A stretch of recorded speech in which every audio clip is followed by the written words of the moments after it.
जय हिंद दोस्तों, आर के मौर्य कॉमर्स क्लासेस में आपका स्वागत है।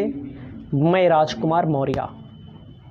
आज की इस क्लास के माध्यम से कॉस्ट अकाउंटिंग के इकाई लागत अथवा उत्पादन लागत विधि, जिसे इंग्लिश में यूनिट कॉस्टिंग कहते हैं, इस चैप्टर की शुरुआत कर रहे हैं। आपको स्पष्ट तौर पर मैं बताना चाहता हूं, आपके पेपर में एक क्वेश्चन इस चैप्टर से पूछा जाता है। न्यूमेरिकल शॉर्ट टाइप क्वेश्चन भी इसी चैप्टर से पूछे जाते हैं। थ्योरेटिकल और कभी कभी लॉन्ग में भी थ्योरी वाला भी पूछा जाता है। अगर आपके पास कॉस्ट अकाउंटिंग सब्जेक्ट है, आपको मैं बता दूं, वीडियो पूरा देखिएगा। जितनी मैं वीडियो दूंगा, ये लागत लेखांकन की किताब है साहित्य भवन पब्लिकेशन की, जो कि शानदार किताब है, जिसके बारे में हमें बताने की कोई ज़रूरत नहीं है। आपको सबसे पहले मालूम होना चाहिए यूनिट कॉस्टिंग, इकाई लागत विधि कहते किसे हैं। जानकारी के लिए आपको बता दें, किसी भी फैक्ट्री में, किसी भी कारखाने में, किसी भी उद्योग अथवा उपक्रम में जहां एक ही प्रकार की वस्तुएं बनती हैं। एक ही प्रकार का मतलब क्या होता है? एक ही टाइप्स की वस्तुएं बनती हैं। जिस फैक्ट्री में मार्कर बनता होगा, देख लीजिएगा, ये मार्कर है, परछाई भी आ रही है। वीडियो की क्वालिटी पर मत जाइएगा, क्योंकि प्रॉब्लम लाइट से संबंधित होती रहती है। ये हमारी टॉपिक देखिएगा, मार्कर है। एक मार्कर को बनाने में कितनी लागत लगी, एक शर्ट को बनाने में कितनी लागत लगी, एक पैंट को बनाने में, एक टेबल को बनाने में, एक फ़ैन को बनाने में, एक कूलर को बनाने में, एक साइकिल को बनाने में, एक टायर को बनाने में, एक कुछ भी कह सकते हैं आप, रेडियो को बनाने में, टेलीविज़न को बनाने में, पेन को बनाने में, एक प्रोडक्ट को बनाने में कितनी लागत लगी। जहाँ पर एक समान प्रोडक्शन होता है और हमें मालूम करना पड़ता है एक यूनिट को बनाने में कितनी लागत लगी, उसे ही हम इकाई लागत कहते हैं, यूनिट कॉस्टिंग कहते हैं। समझ में आया? एक सामान को, एक वस्तु की लागत को, एक यूनिट, एक इकाई की लागत को ज्ञात करना ही इकाई लागत कहलाता है। अपनी कॉपी में लिख लीजिएगा। बहुत सारे विद्वानों ने लिखा है, आपको लिखना है डबल इन्वर्टेड कामा में। जहां एक ही प्रकार की, कितने प्रकार की, एक ही प्रकार की वस्तुएं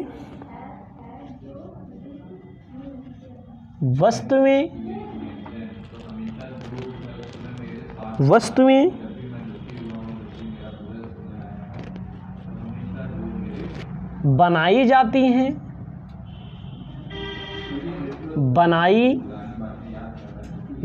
हैं, प्रत्येक वस्तु की लागत ज्ञात करना ही इकाई लागत कहलाता है।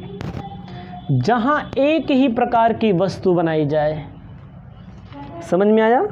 जैसे आपको मैंने बता दिया, वो वस्तु हो सकती है पेन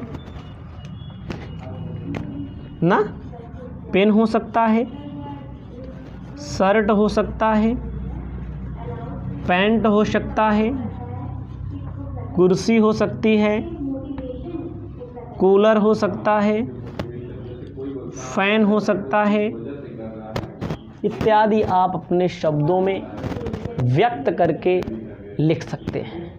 ज़्यादा कुछ हमें बताने की ज़रूरत नहीं है, इसे इंग्लिश में भी हम बताने का काम करते हैं।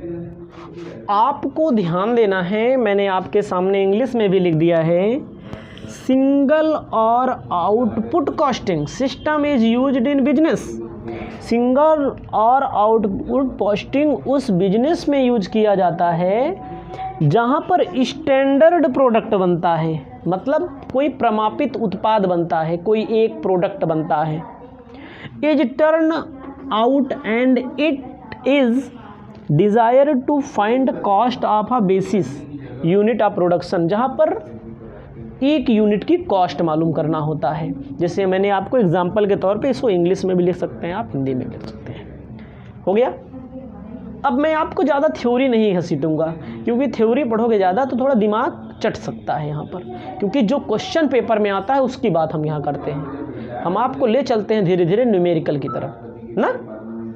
यूनिट का मतलब समझ में आया, जहाँ पर सिंगल प्रोडक्ट की कॉस्ट मालूम करनी हो वहाँ पर हम लोग पढ़ते हैं यूनिट कॉस्टिंग।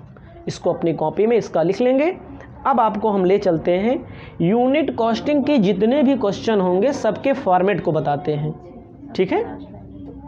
आपको मालूम होनी चाहिए, यहाँ से भी क्वेश्चन पूछता है। क्वेश्चन का मतलब चैप्टर भी पढ़ते चलिए, समझते भी चलिए कहाँ से क्या होता है।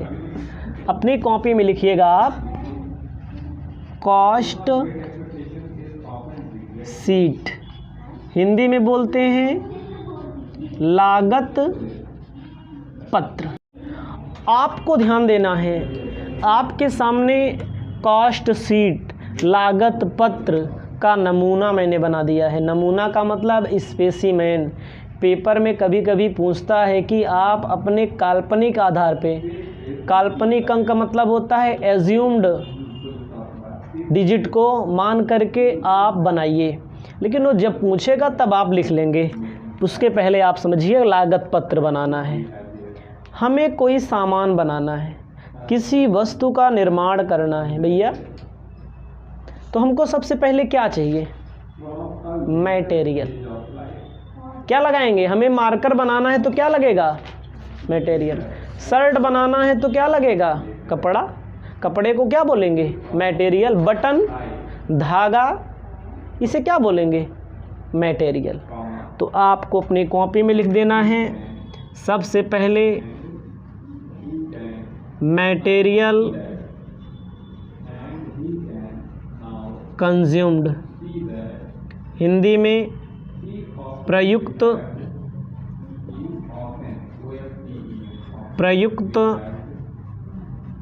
सामग्री।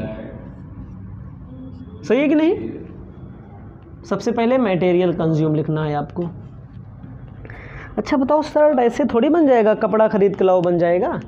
दर्जी लगेगा, लेबर लगता है। कोई भी सामान बनाना हो, घर बनाना हो तो रेता सीमेंट चाहे इतना खरीद कर ले आओगे, लेकिन क्या लगेगा उसमें? लेबर, मिस्त्री। तो किसी भी सामान को बनाने के लिए, किसी भी वस्तु को बनाने के लिए लेबर भी लगता है। लेबर को जो दिया जाता है उसे क्या बोलते हैं? वेजेस। वेजेस का मतलब मजदूरी। और मान लीजिए कुछ और भी खर्चे होते हैं मटेरियल के अलावा भी, उसको बोल दिया जाता है डायरेक्ट एक्सपेंसेस, प्रत्यक्ष व्यय। जब तीनों को जोड़ दिया जाता है तो क्या निकल के आता है? Prime cost. प्राइम कॉस्ट को हिंदी में कहते हैं मूल लागत। कहा गया है सभी प्रत्यक्ष खर्चों का योग मूल लागत कहलाता है, प्राइम कॉस्ट कहलाता है। सभी डायरेक्ट एक्सपेंसेस, सभी प्रत्यक्ष खर्चे क्या कहलाते हैं? मूल लागत कहलाते हैं, प्राइम कॉस्ट कहलाते हैं। अपनी कॉपी में आप लिख सकते हैं total direct expenses equal to prime cost. Prime cost का फार्मूला क्या होगा? मटेरियल कंज्यूम प्लस लेबर, यानी कि डायरेक्ट लेबर कह सकते हैं, डायरेक्ट एक्सपेंसेस, तीनों को जोड़ देते हैं तो प्राइम कॉस्ट आता है। समझ में आया? हमारे पास मटेरियल हो गया, हमारे पास लेबर हो गया, कोई ऐसा स्थान होगा जहाँ काम किया जाएगा। हमारे पास स्टूडेंट हो गए, टीचर हो गए, कोई ऐसा कमरा हो गया जहाँ पढ़ाया जाएगा, उसे कोचिंग बोलेंगे। हमारे पास मटेरियल हो गया, हमारे पास लेबर हो गया, जहाँ पर काम होता है उसे क्या बोलेंगे? कोचिंग बोलेंगे, मतलब कारखाना। ठीक है, जहाँ पर मटेरियल और लेबर को इकट्ठा किया जाता है, वस्तु का निर्माण किया जाता है, वस्तु की मैन्युफैक्चरिंग की जाती है, उसे क्या बोलते हैं? फैक्ट्री। ओवर हेड, यानी कि फैक्ट्री के खर्चे लिखेंगे, फैक्ट्री के खर्चे, इन सबको जोड़ दिया जाता है प्राइम कॉस्ट में। फैक्ट्री के खर्चे को जोड़ दिया जाता है तो क्या आता है? Work cost. कारखाना लागत।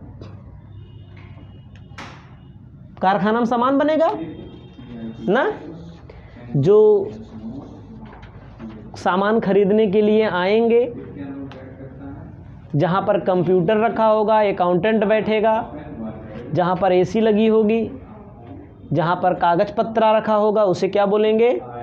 ऑफिस। तो भैया फैक्ट्री में तो सामान बनता है, उसके लिए ऑफिस की भी ज़रूरत पड़ती है। ऑफिस में भी कुछ खर्चे करने पड़ते हैं, इसे बोलते हैं कार्यालय उपरिव्यय।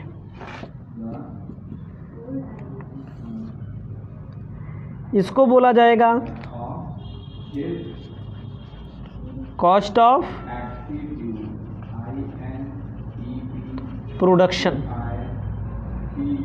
क्या बोला जाएगा? कॉस्ट ऑफ प्रोडक्शन बोला जाएगा। इसके बाद उत्पादित माल की लागत हिंदी में बोलेंगे भैया, क्या बोलेंगे?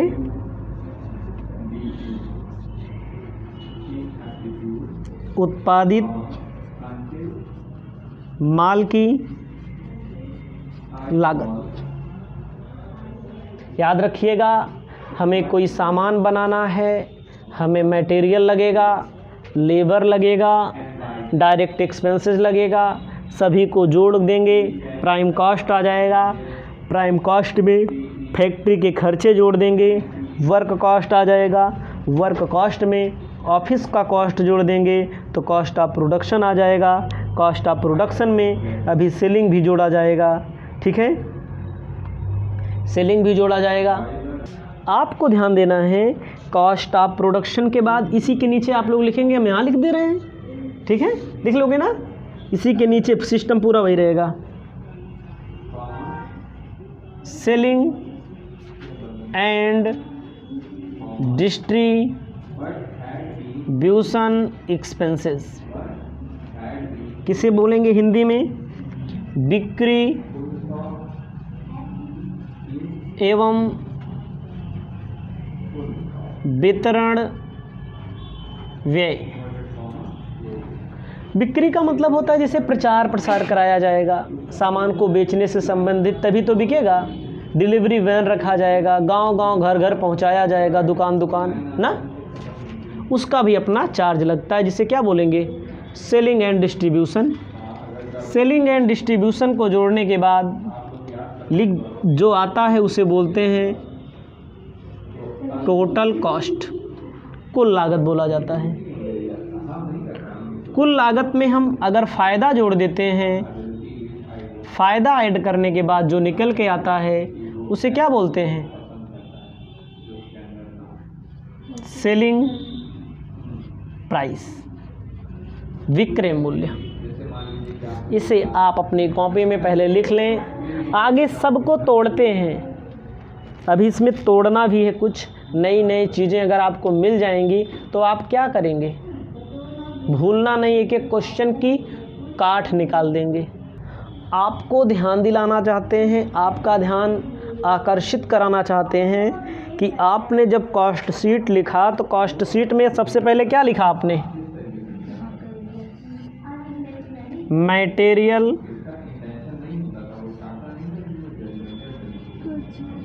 कंज्यूम्ड, प्रयुक्त सामग्री। क्वेश्चन में निकाल के दिया रहेगा तो ठीक है, कहीं कहीं पर क्या बहुत भारी कंडीशन में, बहुत भारी तादाद में कैलकुलेशन ऑफ मटेरियल कंज्यूम पूछा जाता है पेपर में। आपके सामने कुछ आंकड़े दे दिए जाएंगे, आपको बताना पड़ेगा। मैं इंग्लिश में ही लिख रहा हूँ, चाहे हिंदी मीडियम के स्टूडेंट हों, चाहे अंग्रेजी वाले स्टूडेंट हों, सबको लिखना पड़ेगा। मटेरियल कंज्यूम्ड का सूत्र, फार्मूला, ओपनिंग स्टॉक ऑफ, चाहे इसमें रॉ भी लगता है, रॉ भी लगता है मतलब कच्चा भी लगता है, जैसे जैसे क्वेश्चन में बोला रहेगा वही रहेगा। रॉ मटेरियल मतलब कच्चा माल ऐसा होता है जिसको पक्के में तब्दील किया जाता है। मार्कर प्लास्टिक आई होगी ना, पहले इंक अलग आई होगी, सुक्ता अलग आया होगा, कपड़ा कच्चा रहेगा जब तक वो सिला नहीं है, पूरा थान आता है ना।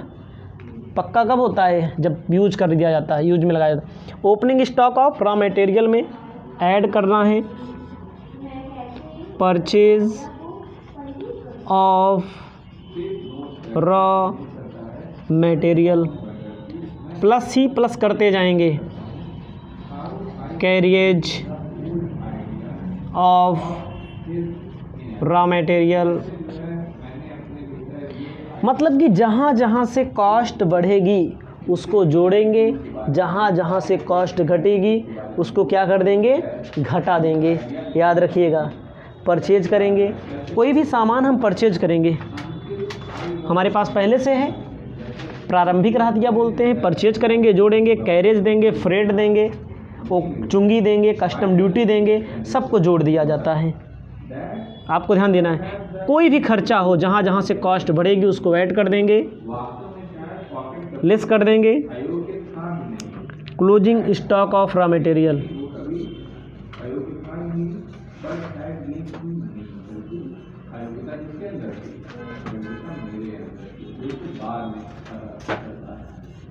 रॉ मटेरियल क्लोजिंग स्टॉक का माइनस कर दिया जाता है। ठीक है, ठीक है। जैसे मान लीजिए क्वेश्चन में दे दिएगा डिफेक्टिव मटेरियल रिटर्न,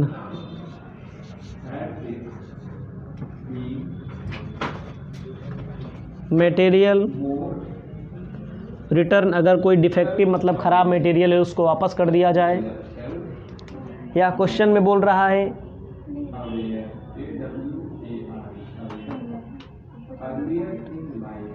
मतलब कुल मिला के रिड्यूस ऑफ मटेरियल, मटेरियल में किसी अन्य कारण से कमी आ जाए, मतलब कि जहाँ जहाँ से कॉस्ट बढ़ेगी उसको ऐड कर देंगे, जहाँ जहाँ से कॉस्ट घटेगी उसको माइनस कर देंगे।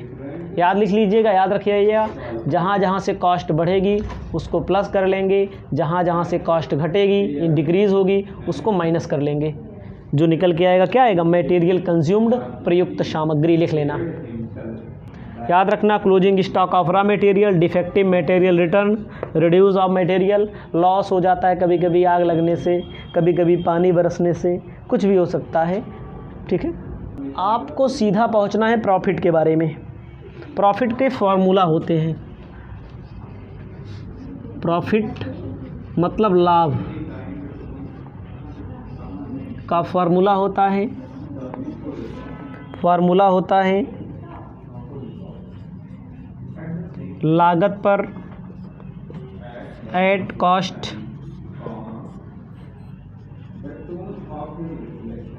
विक्रय पर एट सेलिंग।